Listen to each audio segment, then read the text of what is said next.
நமஸ்தே. என் பேர் சுவாதிமுத்து. அஞ்சல் திருநெல்வேலி சஞ்சி ஸ்ரீகுண்டம். கிராமம் சுப்பிரமணியபுரம். நான் ஏகல் வித்யாலயா எடுத்துக்கிட்டு இருக்கேன்.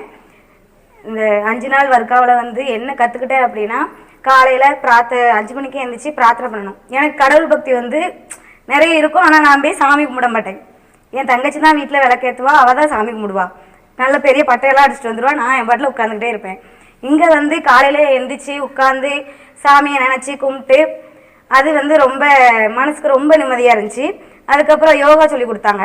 யோகா சொல்லி கொடுத்தது எனக்கு பண்ணுறதுக்கு கஷ்டமாக தான் இருந்துச்சு. என்னால் பண்ண முடியல ரொம்பலாம். ஆனாலும் நான் ட்ரை பண்ணேன் எல்லாம் பண்ணுறதுக்காண்டி.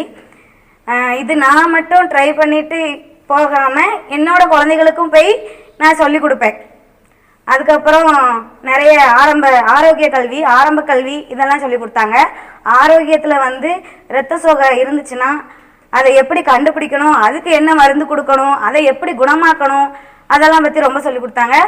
அதுக்கப்புறம் வீட்டு தோட்டம் எப்படி அமைக்கலாம், அந்த வீட்டு தோட்டத்தில் என்னென்ன காய்கறிலாம் போடலாம், அதை வச்சு நம்ம எப்படி பொருளாதார கல்வியை பற்றி அதில் எப்படி நம்ம கொண்டு வரலாம் அப்படின்றதெல்லாம் பற்றி சொல்லி கொடுத்தாங்க. அதுக்கப்புறம் இலங்கையம்மா தேசபக்தி பாடலாம் நல்லா அழகாக சொல்லி கொடுத்தாங்க. ஓரளவு எனக்கு தெரிஞ்ச வரைக்கும் நான் அதை நல்லா பாடுனேன்னு நினைக்கேன். அது தெரில. ஆனால் இலங்கையம்மா பாடுறது அந்த தேசபக்தியை ஒரு உணர்ச்சியோடையும் அந்த ஒரு பண்பாட்டு அதில் ஒரு ஊறி போன மாதிரி அவங்க பாடினாங்க. அது எனக்கு ரொம்ப பிடிச்சது.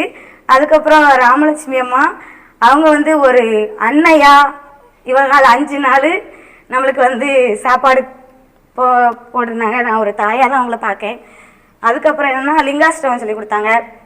அப்புறம் பிரேமாமா விளையாட்டு, யோகா, அதுக்கப்புறம் ஸ்லோகம் இது எல்லாமே சொல்லி கொடுத்தாங்க. எல்லாமே நல்லா இருந்துச்சு, நல்லா கற்றுக்கிட்டேன். இது என்னோட மட்டும் இல்லாமல் முதல்ல நான் மாறணும். நான் மாறினதுக்கப்புறம் என்னோட வீட்டில், அதுக்கப்புறம் என் கிராமத்தில் கொண்டு போய் கொடுத்து எல்லாரையும் சிறப்பாக நல்ல பண்பாடோட கலாச்சாரத்தோட ஆக்குவேன்னு நான் உறுதி கூறுறேன். நன்றி.